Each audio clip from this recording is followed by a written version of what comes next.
Hello guys, good afternoon.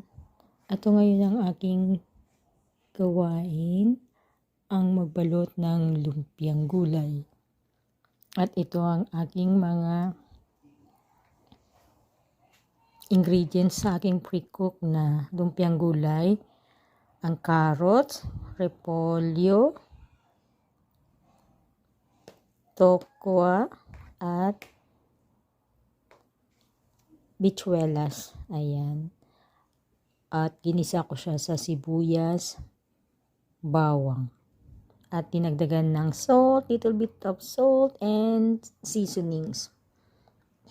At ito ang aking spring rolls.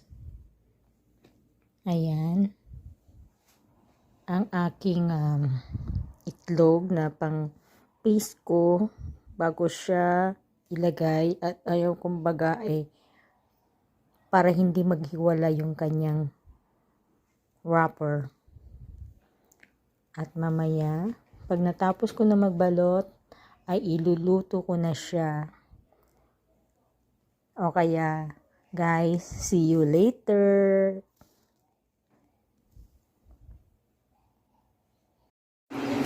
Hello guys, ito na ngayon yung aking lumpia.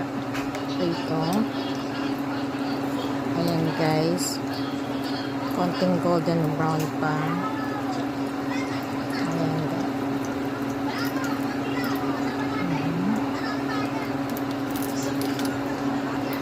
Lapit na siyang maluto.